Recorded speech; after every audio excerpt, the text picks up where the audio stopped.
It's so nice to see so many people out tonight. I want to take a minute before Mr. Slover gets started to thank everyone who has made our second annual Shakespeare Week possible.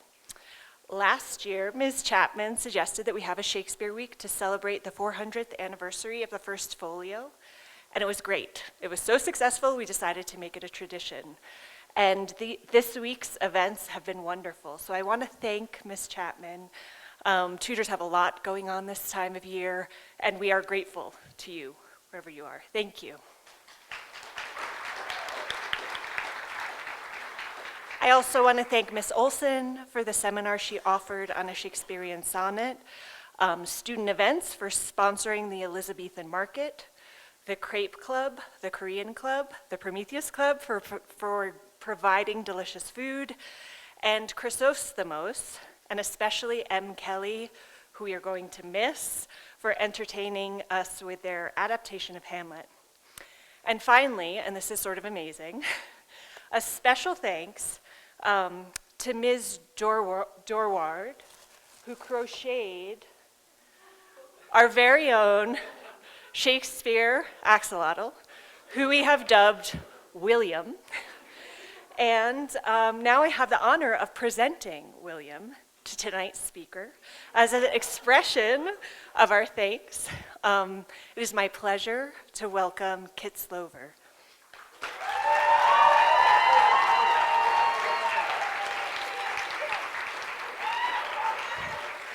So after Mr. Slover is finished, we'll have a short break. There are slight refreshments outside, and then a question period. So please come back and join us.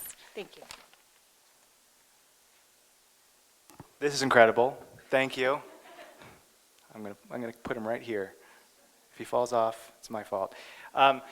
Thank you all for coming. So just a couple preliminaries. First, there's a handout. It's not totally necessary, but it has some block quotes and a chart, so you don't want to miss that.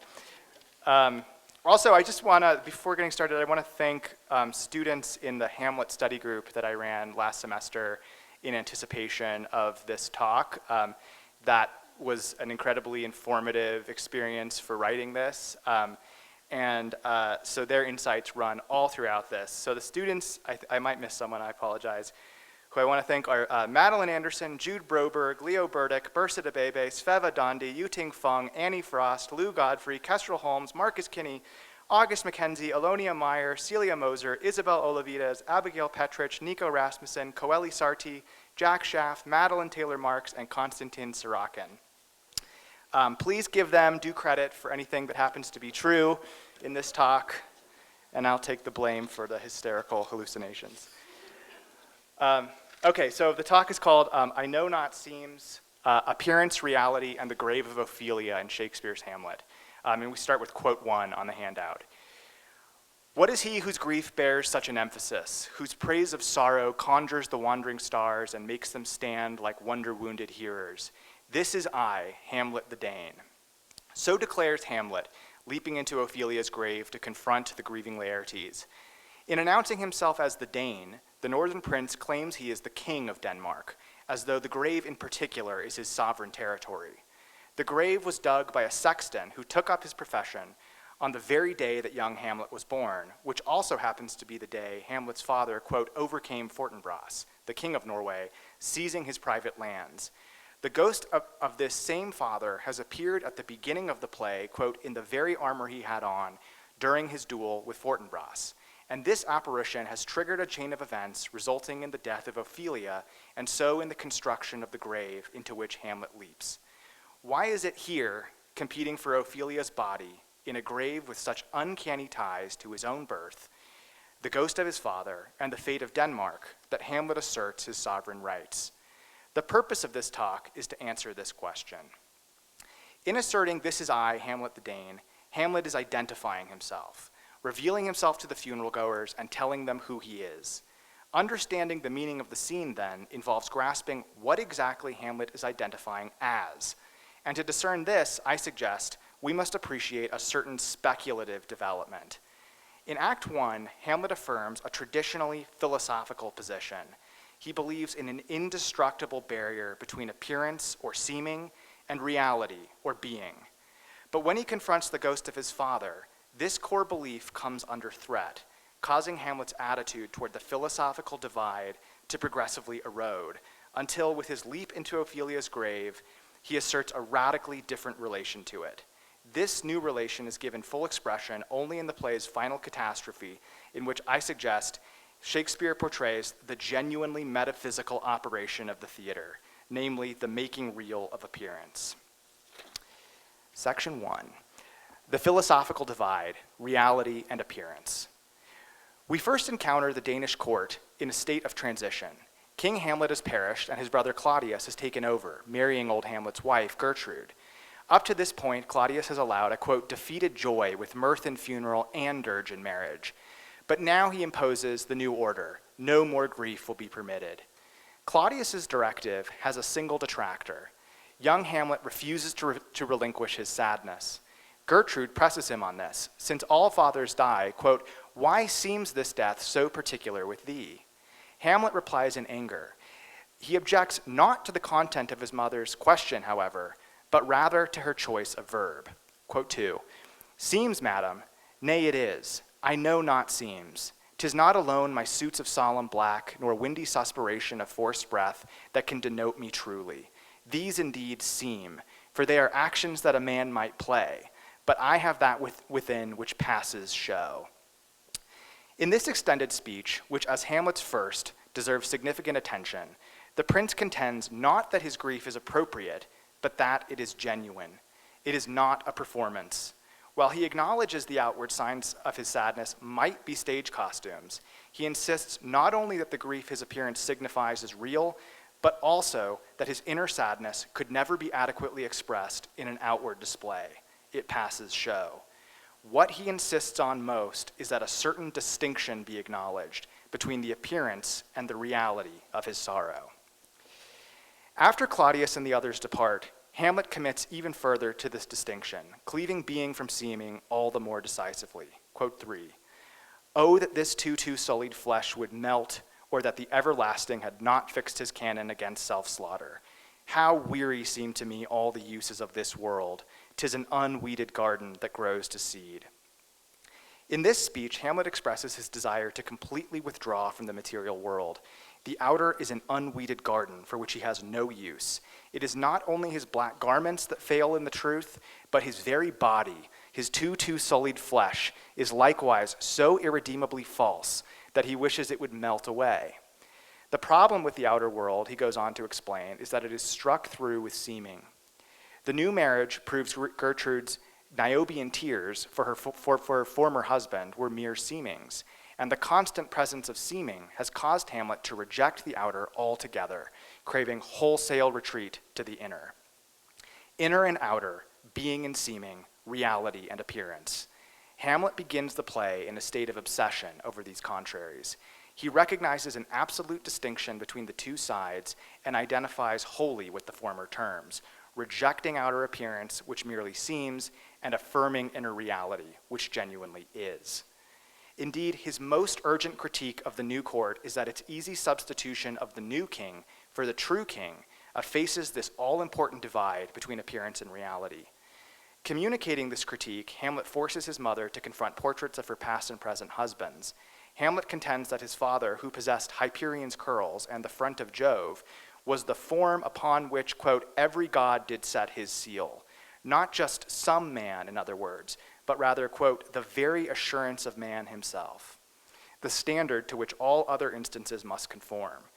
Claudius, by contrast, is, quote, a mildewed ear blasting his wholesome brother, the form of man and a molded surface. Hamlet presents the two brothers as radical opposites. One is the essence of man, while the other is a corrupting mildew that merely takes on an outer shape.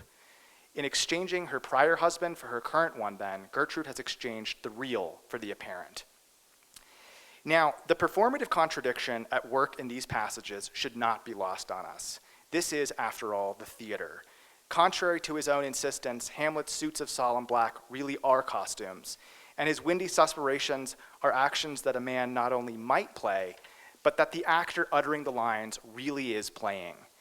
I will have more to say about this contradiction later, but for now, I understand the views Hamlet expresses here to communicate his core belief. He respects a fundamental divide between appearance and reality. This divide is familiar from the history of philosophy. Plato, Kant, Hegel, and many others all contend that distinguishing what is from what seems to be among philosophy's central tasks. Hamlet's fixation is admittedly more personal than philosophical, but I think there is an important speculative dimension to his position. Complementing his personal cues for action is his recognition of a metaphysical problem. In its elision of the two kings, the court substitutes an unrepeatable essence with a mere appearance. Worse, it does not merely confuse some appearance for some corresponding reality, but rather appearance for reality as such. Hamlet twice compares his father to Hyperion, the sun god, and the sun, for Plato, with whose ideas Shakespeare was likely familiar, is the image of the good or the real itself.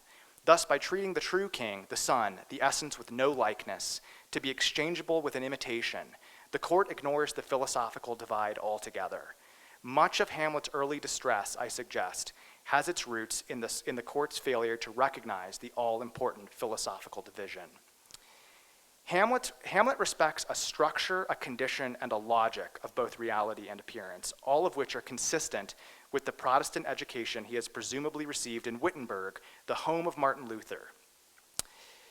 Structurally, he identifies reality with the inner, the soul, the mind, and appearance with the outer, the body, the world.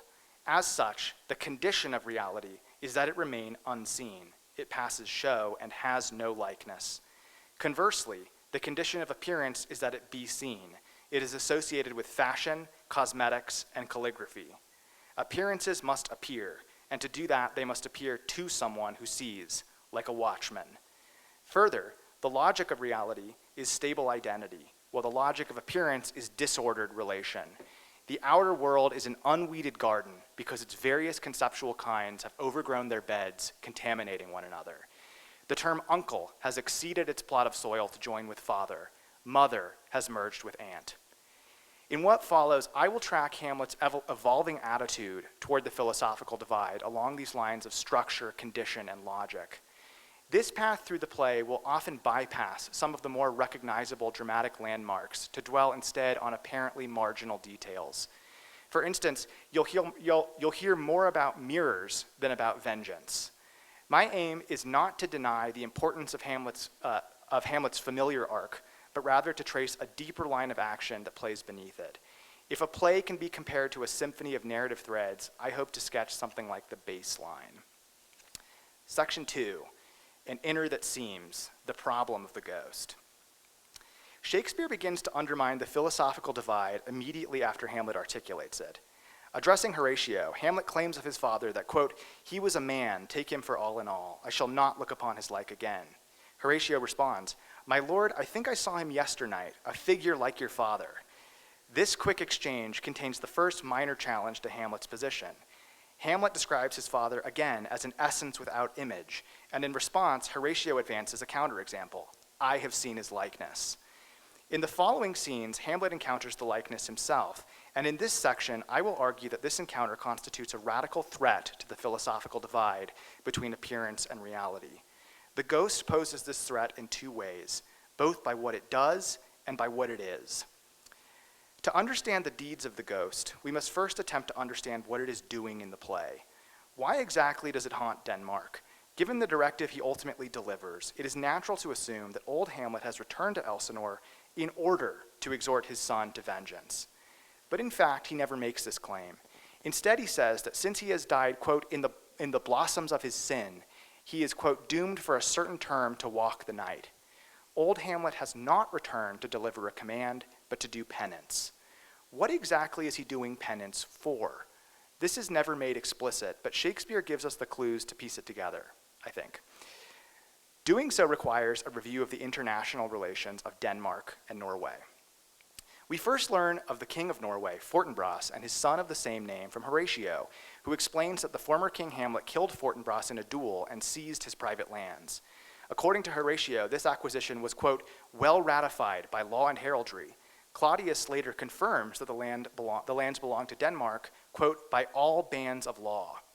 Nevertheless, young Fortinbras has sharked up an army to reclaim the lands he believes Denmark has unjustly seized. The penitent ghost of old Hamlet, as Horatio goes on to explain, has returned in the, quote, very armor he had on when he, the ambitious Norway, combated, and he is doomed to walk the night not just anywhere, but under the gaze of watchmen set to their task because of old Hamlet's acquisition. This suggests that although Horatio and Claudius claim King Hamlet's actions were legal, they both, in fact, protest too much. The killing was a murder, the seizure a theft, and the ghost haunts Denmark as penance for these crimes. For my purposes, the actions of the ghost have the following significance. Hamlet has represented his father as the essence of man, synonymous with truth. Now Hamlet has seen evidence that the truth has given false testimony. Old Hamlet claimed the acquisition was legal, but the actions of his ghost suggest otherwise. The king, the seal of being, has engaged in seeming. This revelation begins to trouble the philosophical divide. But the more egregious threat consists in the mere existence of the ghost. Shakespeare goes to great lengths to present the specter as an appearance, variously describing it as an image, a likeness, and of course, an apparition. When it first appears, Horatio accuses it of being a usurper, or a likeness of the king, but not the real thing. Moreover, the circumstances of the ghost's arrival are oddly similar to a play. According to Marcellus, its continual appearance occurs, quote, on the platform where we watch, that is, upon a stage, and it accordingly appears to watchmen, an audience. Thus, the ghost must be understood as an outer appearance. But on the other hand, what appears seems to be nothing other than the inner qua inner. As the ghost puts it to Hamlet, I am thy father's spirit, or mind, the real part of old Hamlet, cleaved from his body and presented as it is in itself. The ghost, then, is an inner that also appears, an unseen reality that nevertheless shows an outer face. It therefore constitutes a genuine epistemic catastrophe for Hamlet, fundamentally challenging the philosophical divide between appearance and reality. Many of Hamlet's actions throughout the rest of the play, I suggest, can be understood as attempts to cope with this catastrophe, endeavors to restore the philosophical divide that the ghost has vandalized. His first attempt in this direction is somewhat weirdly to feign madness. When Horatio exclaims, quote, this is wondrous strange, Hamlet replies, quote, therefore as a stranger give it welcome. There are more things in heaven and earth, Horatio, than are dreamt of in your philosophy. Because the event of the ghost is so strange, because its strangeness defies philosophical speculation, it must be welcomed as a stranger. The as here has a double significance. On the one hand, it clearly marks the ghost as a stranger with the sacred rights of a guest friend. But on the other hand, given what Hamlet says next, it also seems to signify Hamlet's intention to become strange himself. Hamlet explains, quote 4, however strange I bear myself, as I hereafter shall think meet to put an antic disposition on, do not give out that you know aught of me. To host the ghost stranger, Hamlet will become a stranger, put an antic disposition on. The ghost has induced in Hamlet a desire to conceal himself. He wants others to see him as mad without really being so. The antic disposition is something he intends to put on like a costume, which will allow him to maintain a secret sanity for himself, concealed from view and entirely private, an inner truth that in no way resembles the outer appearance. I read this as an attempt to restore integrity to the philosophical divide. The ghost has proven that appearance and reality are not as metaphysically distinct as Hamlet had presumed. Thus, if reality is to remain pure and uncontaminated, it must somehow be quarantined from appearance. What passes show must not even be signified.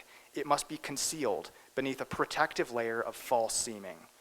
But however philosophic this attempt to insulate reality from appearance may be, we should note it as a startling departure from his prior stance. Before, honoring the principle of honesty, Hamlet attempted to make his appearance as truthful as possible. Even if his black clothes could not denote him truly, they at least pointed in the right direction. Now Hamlet severs the resemblance relation, intentionally adopting a false seeming to conceal an inner truth. Section 3, reflecting nature, from distinction to indiscernibility. We get our first glimpse of the consequences of Hamlet's strategy in the very next scene. Bursting in on her father, Ophelia relates a disturbing encounter. Quote, Pale as his shirt, as if he had been loosed out of hell to speak of horrors, Hamlet comes before me. Polonius assumes Hamlet is caught in the very ecstasy of love, but the audience observes something different. Hamlet now appears very like the ghost, pale as his shirt, loosed out of hell.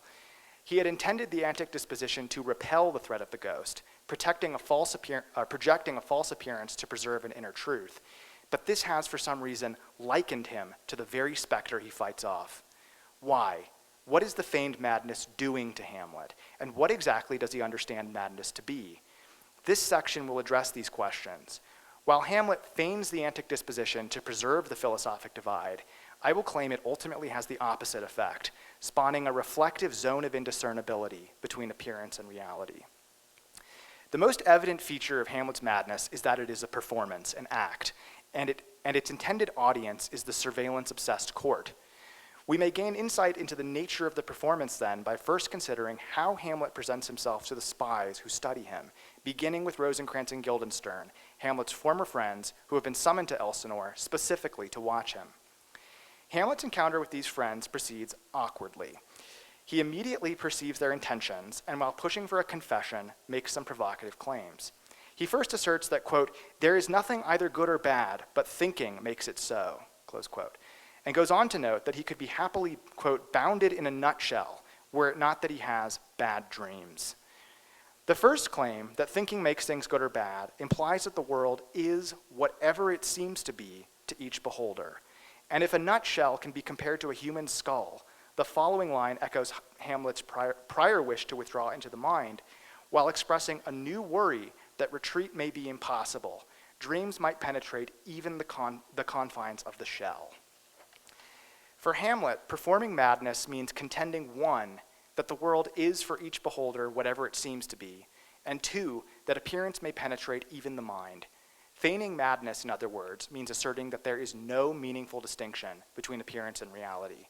To be mad, according to Hamlet, is to disregard the philosophical divide.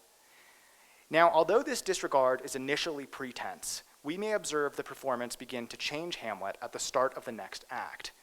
After Rosencrantz and Guildenstern make their report, Claudius and Polonius send Ophelia to speak to Hamlet while they, quote, "bestow themselves seeing unseen." Hamlet enters and gives the most famous speech in the history of Western theater, asking himself to be or not to be. Given the perversity of nature and the 1,000 shocks to which flesh must therefore submit, is suicide desirable? We have seen Hamlet entertain suicide before. In the first soliloquy, we saw him wish his flesh would melt. At that time, the only thing that held him back was the divine prohibition. But in the current speech, he recognizes a subtler problem. Quote 5, "to die, to sleep, perchance to dream. Aye, there's the rub, for in that sleep of death, what dreams may come. There's the respect that makes calamity of so long life." What if in death, Hamlet worries, the dreaming doesn't stop? Notice that he makes no direct mention of divine law or punishment here. He mentions an undiscovered country, but does not specify it as hell, nor does he even identify bad dreams as the particular object of his dread. What he claims to fear is dreaming as such. Suicide cannot be carried out because dreaming and seeming may continue even after death. He used to believe the separation of mind and body would free man from appearance and admit him to the truth of the inner, but now he fears appearance may outlive the body, haunting the pure mind. Unlike in his prior performance, Hamlet does not seem to be aware of his audience here, Claudius and Polonius seeing unseen. There is therefore every chance this speech expresses his actual fears. Intentionally feigning madness meant enacting a disregard for the philosophic divide, and now we see that he is actually doubting this barrier. In his own judgment, then, he is going mad. The outer costume of madness he has put on as a means of concealing his private sanity has begun to penetrate his defenses. Thus, just as the content of the to be or not to be speech expresses a fear of the outside getting in, appearance continuing in death, so too does the play itself, at a higher level, portray this very infiltration. Hamlet had intended only to perform madness, but now it seems this outer seeming is becoming real. Or maybe not. Is this really a soliloquy? Hamlet has proven remarkably adept at discerning his spies. we might reasonably deny that Hamlet has revealed his inner thoughts on the grounds that he may be performing for Claudius, Polonius, and Ophelia. The question of what Hamlet knows here is, I think, unanswerable. But far from securing the philosophic divide, this ambiguity merely enacts its degeneration at a still higher level of the drama. Is the speech a performance for an audience, mere appearance, or an honest expression of Hamlet's beliefs, true reality? The question is undecidable. At every level of the play, the outside is getting in. Appearance is polluting reality. Something is rotten in the Prince of Denmark. Hamlet's first, yeah, that's a joke. Yeah. Hamlet's first strategy for restoring the divide has led to its further decay. In response to this, he devises a second. When an ensemble of players arrives, Hamlet yokes them into service, giving the actors detailed instructions that culminate in the following directive. Quote 6, "Suit the action to the word to the action, with this special observance, that you o'erstep not the modesty of nature. For the purpose of playing is to hold the mirror up to nature." Hamlet began the drama deriding performance. Now he plays the theater director. He channels forces, assigns levels, modulates intensities, all for the purpose of directing the flux of appearance to the new end he ascribes to it. The purpose of theater, he says, is to reflect reality. If appearance cannot be repelled, as Hamlet has just discovered, then perhaps it can be harnessed, made to serve a truth-revealing purpose, in this case, catching the conscience of the king. Thus, if Hamlet's first attempt to preserve the divide was to quarantine reality from appearance, his second attempt is to subordinate the latter to the former. Understanding the outcome of this new approach requires an appreciation of who the players are and how they respond to Hamlet. When the players arrive, Hamlet makes two requests. First, he asks the lead player to, quote, "speak him a speech that the player has either never acted, or if he has at least never done so above once." Remarkably, the player is at once able to reproduce the long speech with exact fidelity to Hamlet's memory. After concluding, the players agree with mechanical repetitions of "I, my lord," to include Hamlet's own lines in the precise play he requests, The Murder of Gonzago. They deny Hamlet nothing and grant him everything. Assenting to Hamlet is in fact the only action we see the players take. They never speak once to any other character, even pointedly ignoring Polonius's several attempts to engage them. Shakespeare presents the players as Hamlet's perfect puppets, obedient automata. Given the trouble Shakespeare has taken to present the players as the ideal executors of Hamlet's will, we should expect them to carry out his most important command to hold the mirror up to nature with their usual efficacy. So, what is nature according to the players? What image of reality do we find reflected in their mirror? To answer this, we need to take seriously what actually happens on stage during their performance. Shakespeare could have had the players enter alone, performing only for us, the extratextual audience. Instead, he stuffs the stage with intratextual spectators. Further, in his instructions to the players, Hamlet gives a description of how groundling audiences behave. These, quote, "barren spectators are capable of nothing but dumb shows and noise, making crude jokes when some necessary question of the play is being considered." Hamlet then proceeds to enact this precise behavior when the audience assembles, making vulgar jokes and attempting to situate himself, like any groundling, on the ground between Ophelia's legs. Beyond this, as the murder of Gonzago unfolds, the audience repeatedly interrupts the action until, finally, Claudius rises at the end and derails the whole show. The stuffed stage, Hamlet's overt performance of spectator behavior, and the repeated interruptions direct our focus not to the content, but to the audience of the play, centering the action on the spectators rather than the players. What we witness, in other words, is not so much a play as an audience watching a play. I think this is significant. Given Hamlet's directive to hold the mirror up to nature and the player's demonstrated capacity to fulfill his commands, we ought to read this scene as an enactment of Hamlet's will. It reflects nature. But what is actually reflected, what we really behold, is not the content of the murder of Gonzago, which is repeatedly interrupted and ultimately sabotaged, but a scene that has been carefully constructed to feature the audience watching the play rather than the concrete events of the drama itself. In other words, the content of the scene, whose purpose is to reflect nature, is not any natural event, but instead nothing other than a play, so that the image captured in the theatrical mirror of reality is theater itself, which is to say, only another mirror. And when we consider the layers of spectacle, we even find the proliferation of recursive reflections characteristic of this arrangement. As Hamlet puts it to Horatio, quote, "I mine eyes will rivet to my uncle's face." We watch Hamlet, watch Claudius, watch the play, which as a mirror is also watching back. The one-way relation between nature and image is given over to an infinite mirror play, and the divide between appearance and reality, which the play was meant to restore, becomes an endless circulation of reflecting reflections, a zone of indiscernibility. Section 4, Ophelia and the Hungry Mirror. Appearance eats reality. Hamlet's two attempts to preserve the philosophic divide have degenerated the barrier all the more, making appearance and reality mutually reflect and so resemble one another. With the conversion of the division into a reflective zone of indiscernibility, the stage is set for a hostile takeover. In this section, I will suggest that in the deaths of Polonius, Rosencrantz, and Guildenstern, and most importantly, Ophelia, appearance stages an attack. Reality, we will see, dissolves into reflection. To develop this claim, I will discuss each death in turn.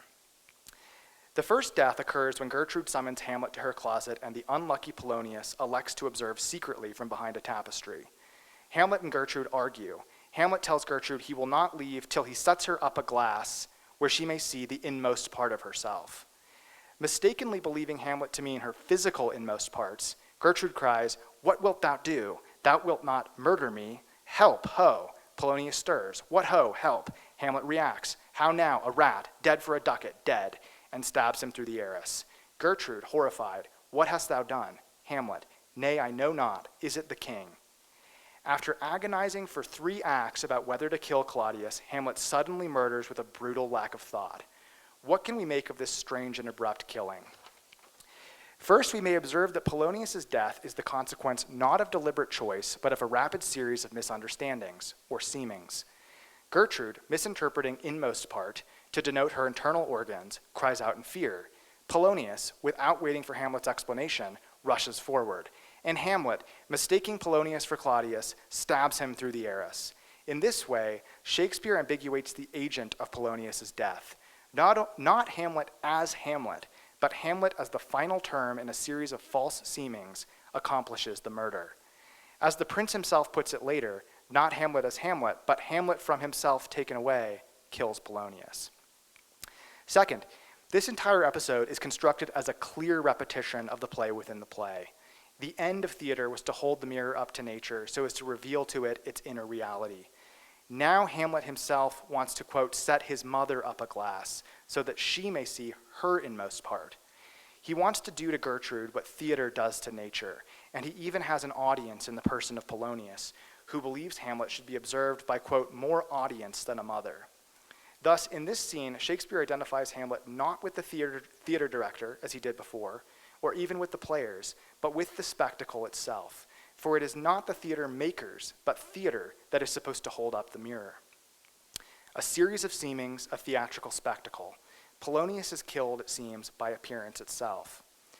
I will note in passing that theatrical appearance has behaved in a strange, even paradoxical way here, plunging its knife through the curtain, or fourth wall, dividing spectacle from spectator, murdering its audience, and thereby doing violence to its own condition. I will return to this paradox in my analysis of the final scene, but for now, the salient detail is just that in appearance, Hamlet as spectacle has destroyed a reality, Polonius as spectator. The next pair of murders follows the same pattern.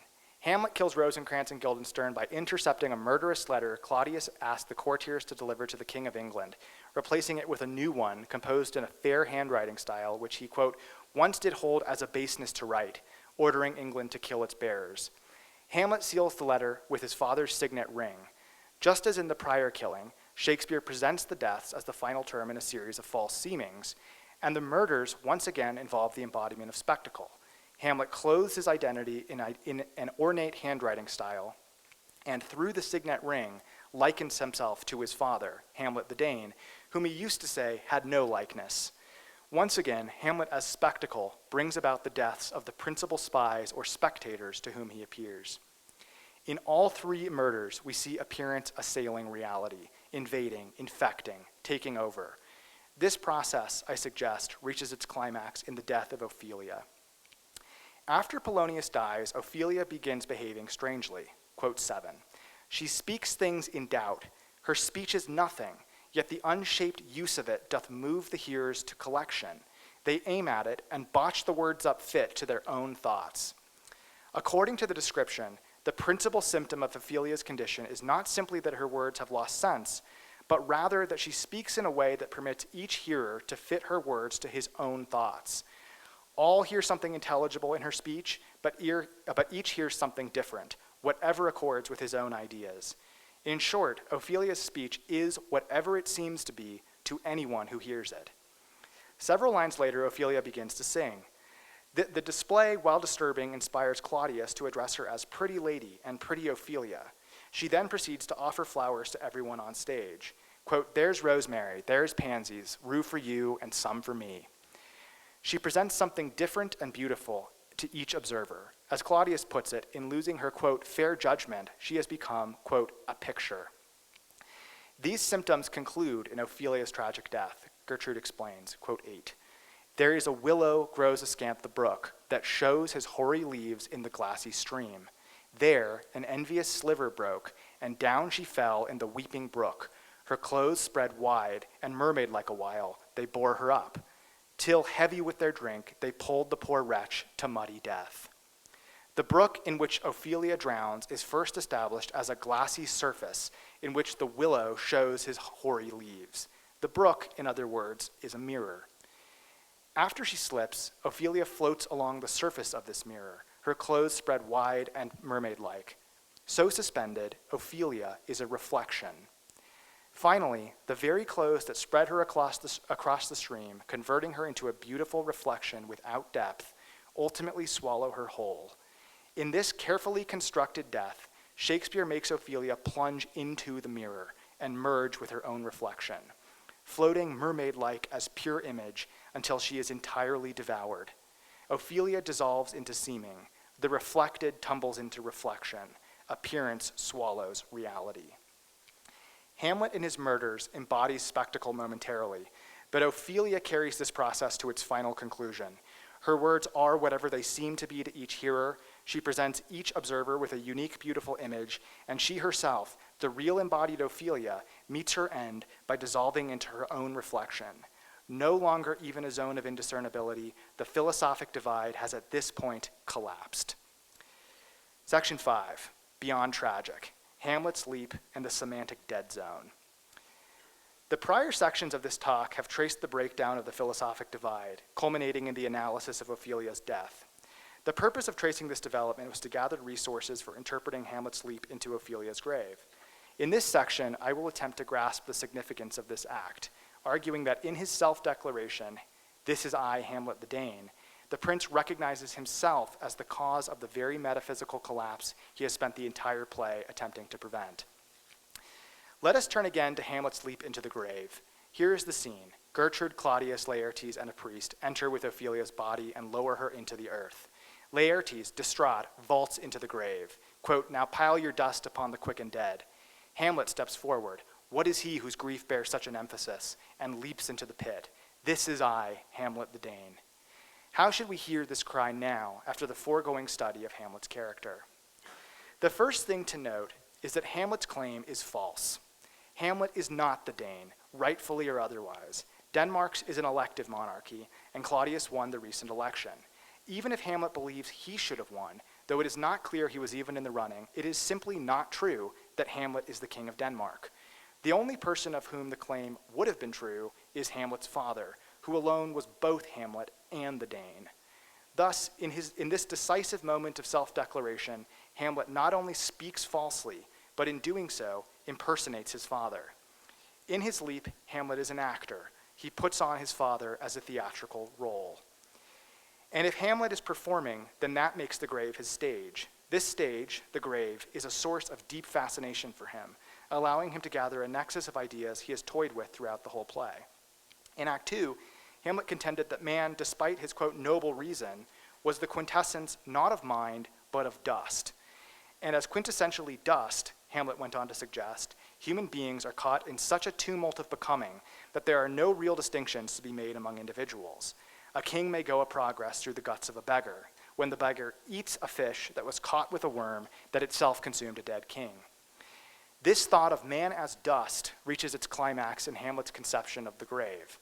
Quote 9, Alexander died, Alexander was buried, Alexander returneth to dust. The dust is earth, of earth we make loam, and why of that loam whereto he was converted might they not stop a beer barrel? In the grave, kings, lawyers, and lords are all thrown in together with Yorick the clown, conceptual distinctions dissolving into dust. All identity collapses into a flux of becoming. Even the discourse of the grave digger expresses this same process.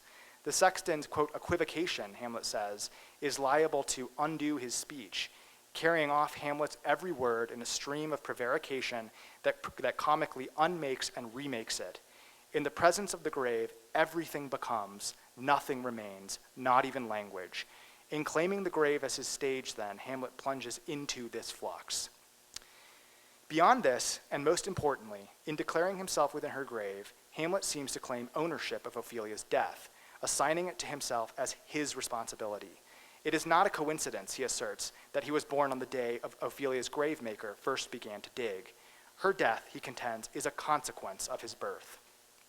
So in his declaration, Hamlet 1, lies, falsely performing as his father, 2, plunges into the flux of appearance, and 3, claims responsibility for Ophelia's death, a woman whose fate was to dissolve into reflection. What I think Hamlet is doing here is assuming responsibility for the breakdown of the philosophic divide. All his attempts to preserve the barrier have only resulted in its sustained degeneration. The madness he attempted merely to put on as an outer costume quickly became indiscernible from his inner self. The effort to use the players to subordinate seeming to being only made the two sides wholly reflect one another, and this in turn led to the real Ophelia's dissolution into her reflection.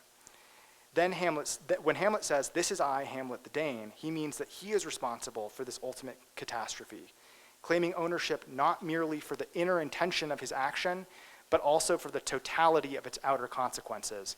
Hamlet in this moment becomes tragic in the Oedipal sense. Like Oedipus, he is culpable. It is his privilege to be culpable. But I think Hamlet's self-declaration goes even beyond this, beyond the tragic. To understand its further significance, we must, I suggest, consider the other event with which Hamlet's birth coincides, namely his father's defeat of King Fortinbras and the annexation of his private lands. Above, I argued that this annexation was a transgression for which Hamlet is now doing penance, Old Hamlet. If this is so, then the lands exhibit a certain instability. They are properties of Norway that have been forcibly incorporated into Denmark. Denmark has admitted the alien within its borders. No longer containing only itself, it is struck through with the foreign. In this way, the stolen lands divide Denmark from itself, interrupting its inner self-similarity by suffusing it with an alien outside.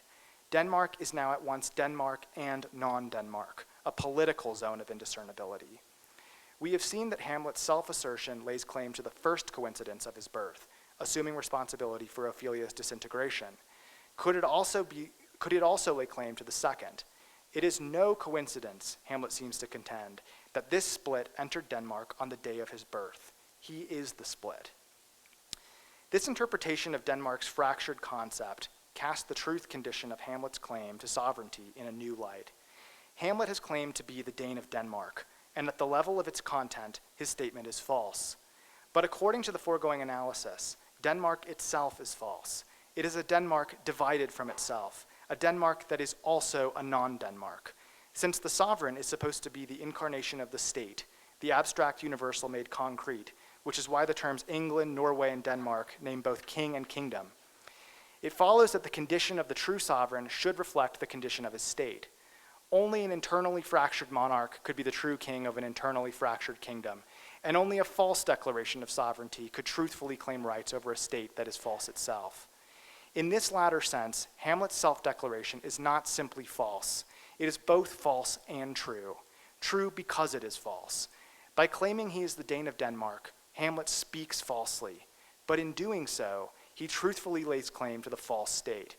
The falsity of the statement enacts its truth, and its truth entails its falsity. Appearance and reality oscillate in the claim. It is like a black hole collapsing the true and the false, a semantic vortex of becoming and decay, a dead zone, a grave. Thus, in his leap in accepting culpability for the philosophic breakdown, Hamlet speaks a statement whose falsity or appearance is the ground of its truth or reality, and vice versa.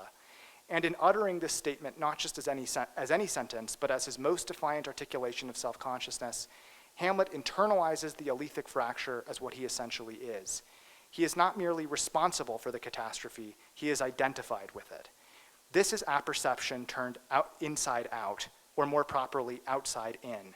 In its fundamental self-recognitive activity, the I represents itself neither as itself nor as another, but as the absolute breakdown of the divide between the two. Throughout the play, we have seen Hamlet come more and more to resemble his father, pale as his shirt, loosed out of hell, using his ring, speaking in his name. Now we see the reason why. By identifying as the philosophic collapse, Hamlet has attained to the condition of his father's specter. He too has become an inside out, an appearance that is at the same time real. From the beginning, the ghost, or as Hamlet calls it, the old mole, has been hungrily burrowing its way in.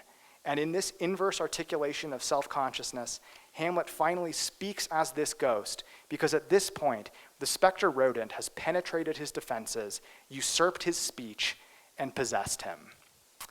Section 6, conclusion, the genuinely metaphysical operation of the theater. In the foregoing, we have seen Hamlet progress from preserving the philosophic divide to incarnating its breakdown. I think the leap into Ophelia's grave, in which Hamlet speaks as his father's specter, collapsing the true and the false in an inverse assertion of self-consciousness, represents the play's conceptual climax. But to understand why Shakespeare might be interested in portraying this development, we must finally examine the dramatic climax. For it is only in the fatal fencing match, I suggest, that Shakespeare reveals the philosophic collapse as the ground of a genuinely metaphysical operation of the theater, what I will call onto-theatrical genesis. You got to coin a term or two. Yeah. Here are the final events of the play. After the graveside display, Claudius devises a strategy to kill Hamlet, inviting him to fence Laertes and furnishing Laertes with a poisoned blade. Arriving for the match, Hamlet apologizes to Laertes for the wrong he has done him. Quote 10, "What I have done, I here proclaim, was madness. If Hamlet from himself be taken away, and when he's not himself does wrong Laertes, then Hamlet does it not. Hamlet denies it. Who does it then? His madness." Surprisingly, Laertes seems to maybe accept this apology. And though Hamlet makes this impossible, even attempts to abandon the murder weapon, saying, "This is too heavy, let me see another." The fencing begins. Hamlet scores 2 points, causing Gertrude to drink accidentally from a poisoned cup meant for Hamlet, or causing Gertrude to drink from a poisoned cup meant for Hamlet. Then, acting against his conscience, quote, against his conscience, Laertes cuts Hamlet with the poisoned blade. Hamlet seizes the blade and cuts Laertes. Gertrude collapses. Laertes reveals the treachery, and Hamlet both cuts Claudius and forces him to swallow the toxic drink. Hamlet dies of the poison just as young Fortinbras, whose forces have been burrowing into Denmark all throughout the play, finally infiltrates Elsinore and lays claim not only to his father's stolen lands, but also to the entire state. What should be made of this disastrous end? What is Shakespeare attempting to portray? We may note first that the very same series of seemings at work in the prior deaths is once again operative. Gertrude accidentally drinking the poison, Laertes cutting Hamlet against his conscience, and Hamlet cutting Laertes without knowledge of the poison.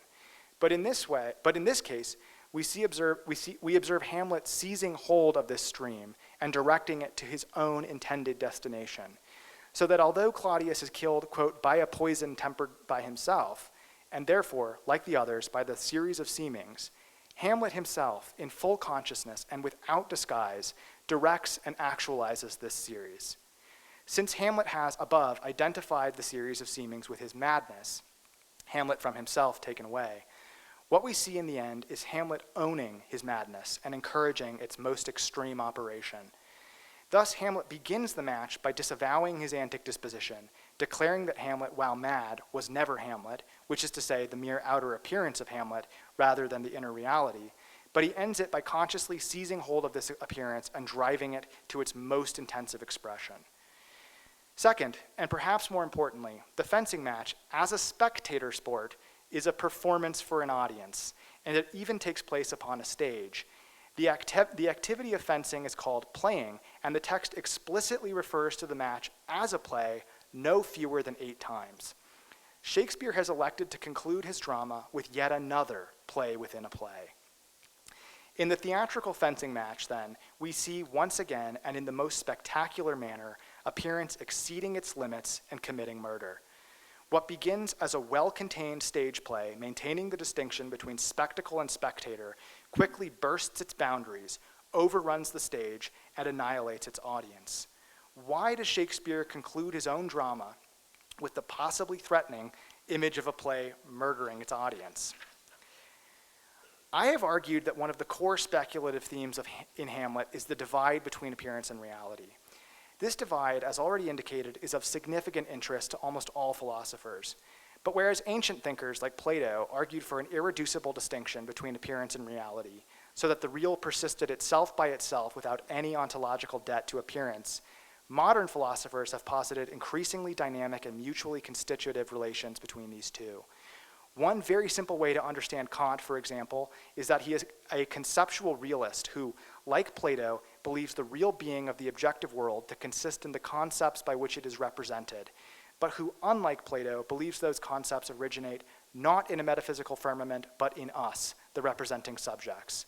Thus, for Kant, although there are many caveats, the subject in a certain way makes the world what it is by representing it that way. Hegel agrees, but he thinks those objectively constitutive concepts arise not from the representational activity of each single subject, but from the interrecognitive social practices of a subjective community. The late Nietzsche similarly argues that reality-making conceptual regimes are the products of will to power. Thus, for all three thinkers, though again with many caveats, the world is what it seems to be to observers. At the highest level, the truth is not found, but made. Thinking makes it so. Shakespeare explores this same truth-making power of sight in many of his plays. We may read As You Like It, for example, as Rosalind's effort to teach Orlando how to see Ganymede as Rosalind, so as to thereby, through a final theatrical act, make Ganymede into Rosalind. The ocular potion in Midsummer Night's Dream may be read along similar lines, and in The Tempest, Prospero ends the play by asking the audience to transform him, the character, into the actual actor who plays him through a transformative act of applause, freeing Prospero from the literal boundary of the stage. In all three plays, Shakespeare, like the modern philosophers, recognizes hidden powers in appearance. When it appears properly, when it is seen in a certain way, appearance can be made real. But unlike the philosophers, Shakespeare seems to claim this as the theater's own metaphysical operation. For Shakespeare, I suggest, the genesis of reality from appearance is the properly theatrical act. Theater makes the new. And nowhere, not even in The Tempest, is this metaphysical operation of the theater more rigorously articulated than in Hamlet's final destruction of Claudius. Each of Hamlet's prior victims was one of his spies, and for this reason I interpreted them as the intended audience of his theatrically pretended madness. But these spies all report to Claudius, so if they are an audience to Hamlet's performance, then Claudius is the audience to this audience, the principal audience. Recall that Claudius was the only intended spectator of the earlier play within the play. What we saw in the prior cases was the theatrical appearance, Hamlet's madness, murdering its audience, Hamlet's spies. In each case, the series of seemings, or Hamlet as mad, broke the so-called fourth wall and plunged its dagger into the real. Now we see this same act, but raised to a higher level. The murderous spectacle finds its true spectator in Claudius, and in doing so, it not only assaults, but usurps the real. By having Hamlet seize hold of the series of seemings so as to consciously direct it to its murderous end, Shakespeare makes Hamlet become the antic disposition he theatrically puts on. He internalizes madness, rejects sanity altogether. Just as Ganymede becomes the real Rosalind at the end of As You Like It in Hamlet's final murder of Claudius, the outer costume of madness finally becomes the truth. This is the precise reciprocal of Ophelia's death. If it was Ophelia's fate to dissolve into her own reflection, then this is the moment when the reflection steps out of the mirror and becomes real. Something new in the world comes to be. And if this moment of onto-theatrical genesis is tragic rather than, as in the other plays, comic, it is because Shakespeare here portrays not only the genetic process itself, but also the bloody standard it must meet in order to be successful. The condition of appearance is that it appear to some surveilling gaze. Appearance, in order to appear and so be appearance, must have an audience. Thus, as long as the audience persists, appearance remains bounded by its condition, remains appearance. Conversely, if appearance is to become real, then it must exceed its condition, destroy that condition, murder the audience. Murdering the audience is nothing other than the precise logical expression of appearance's passage into reality. In overturning the stage and killing the spectators, the theatrical spectacle eliminates the sole condition under which it appears, and thereby ceases to be appearance, becomes real. Like his titular character, I think that in Hamlet, Shakespeare wants to identify the purpose of theater. Hamlet says this process is to hold the mirror up to nature. Shakespeare agrees, but he shows us further that the murder is a killer. The reflection, a would-be usurper of the reality it reflects. Theater does not, cannot leave its audience unharmed. It does not simply reveal or even cleanse. It constitutes, it structures, it makes, and that means it destroys. A new world comes to be only through the liquidation of the old one, and the artist who projects a vision of the new can only make this illusion real by the sacrifice of his own life. Shakespeare tellingly concludes the play with Denmark's alien outside in the form of young Fortinbras, finally penetrating Elsinore's most inner sanctum, sweeping away the state, and replacing the political reality with something new. Thank you.